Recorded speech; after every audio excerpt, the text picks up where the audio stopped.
Halo teman-teman semua, kembali lagi di drama High Class episode 15.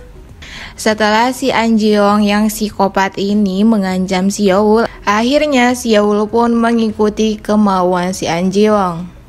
Dan duit investasi si pimpinan Chen kembali ke rekeningnya si Na-yoon.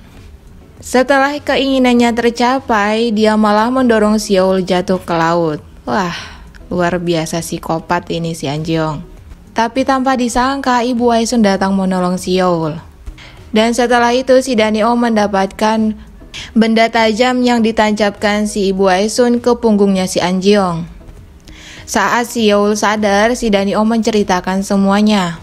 Si Danio juga marah karena dia khawatir banget terjadi apa-apa dengan si Yeol. Padahal sebelumnya si Danio ini udah menawarkan diri untuk menemani si Yeol, tapi si Yeol tetap keras kepala tidak mau ditemenin. Begitu juga dengan detektif, dia juga marah karena sikap gegabahnya si Yeol ini merusak rencananya untuk menangkap si An Ji-young. Dan di sini detektif udah mulai respect dengan si Yeol. Kemudian detektif juga membebaskan Ibu Aisun karena bukan Ibu Aisun lah yang dia cari. Setelah si Yeol pulih, dia meminta maaf ke si Danio telah membuatnya khawatir.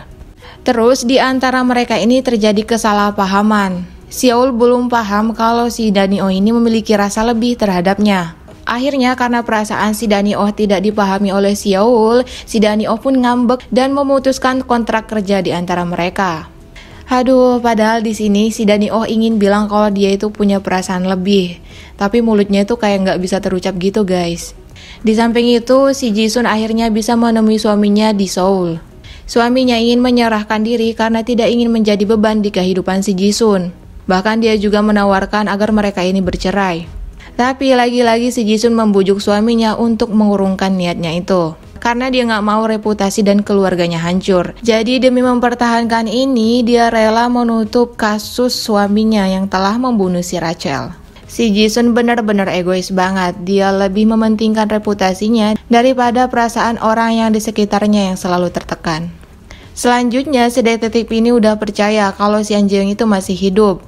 Dia juga minta maaf karena selama ini selalu mencurigai si Yeol.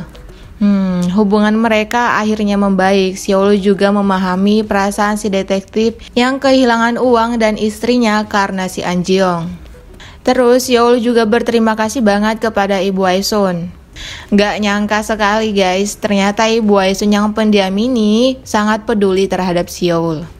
Lanjut lagi ke pasangan yang aneh ini, si Do-young mengunjungi suaminya yang sudah masuk penjara. Si Do-young lega banget, akhirnya dia bisa mengikhlaskan reputasinya yang udah hancur. Bahkan di sini dia nggak takut lagi kalau suaminya akan menyebarkan foto-foto perselingkuhannya. Terus dia malah mengancam balik suaminya. Wow, Do-young makin berani nih.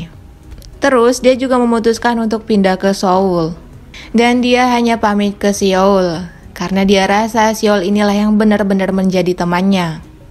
Kemudian pihak sekolah sedang razia ke loker-loker muridnya. Terus mereka menemukan ganja di lokernya si Junmo. Namun di saat itu si Ji-sun tidak dihubungi karena sedang perjalanan dari Seoul. Si Junmo dengan kesombongan dan kesongkongannya malah ngelawan polisi ini. Terus tanpa diduga karena si Ji-sun gak kunjung datang untuk membelanya, akhirnya dia pun membeberkan kalau ganja itu dia bawa dari Amerika. Dan yang anehnya, dia malah menceritakan perselingkuhan ayah tirinya dengan si Rachel. Dan ayah tirinya sudah membunuh si Rachel. Dan yang paling mengagetkan, ternyata yang memotret si Ji-sun saat membuang mayat si Rachel itu adalah anaknya sendiri. Dan saat si Ji-sun sampai di sekolah anaknya, dia malah langsung dipanggil ke kantor polisi.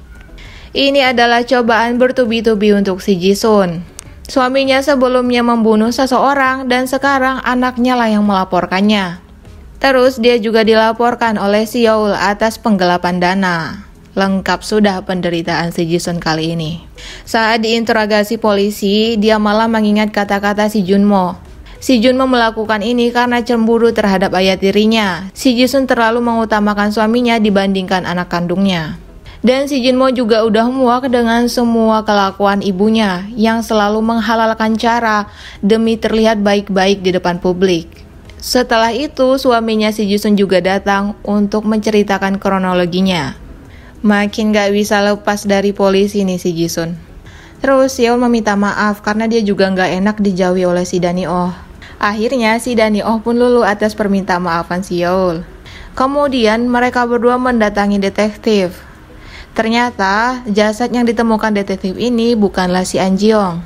Terus Seol mengajak si Danny-oh untuk pergi ke bandara.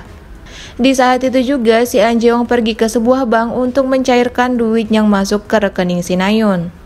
Tapi sangat disayangkan, duit itu udah diambil si Na-yoon sendiri 6 jam yang lalu. Lalu identitas dan kelakuan si An Ji-young juga udah diketahui pimpinan Chen. Di sini pimpinan Chen mengancamnya jika tidak mengembalikan uang investasi itu dia akan dibunuh. Akhirnya si An Ji-young mendapatkan balasan dari semua perbuatannya. Selanjutnya yang mengagetkan, ternyata si Na-yoon ini masih hidup. Pantesan aja tadi pihak bank bilang kalau si Na-yoon sendiri yang mengambilnya. Wow, plot twist banget nih. Ternyata saat dia siuman itu, dia sudah memiliki rencana dengan Seol. Aduh, nggak nyangka nih drama banyak orang yang meninggal tapi bisa hidup kembali di drama ini. Lalu si Na-yoon pergi menemui anaknya dan ibu Aisun. Tanpa ragu-ragu, si Na-yoon langsung meminta maaf kepada ibunya yang selama ini meninggalkannya. Si Na-yoon juga menghancurkan lukisan yang dia buat untuk si An Ji-young. Dan di akhir episode ini, mereka berdua datang ke detektif untuk melaporkan kejahatan si An Ji-young. Di saat yang sama, terjadi kebakaran di sekolahnya si Yi-chan. Nah, kebakaran ini sengaja dibuat si An Ji-young untuk mengambil si Yi-chan. Bagaimana keseruannya? Apakah si Yi-chan akan terselamatkan? Kita akan saksikan di episode terakhir minggu depan. Thank you for watching and see you on next video. Bye-bye.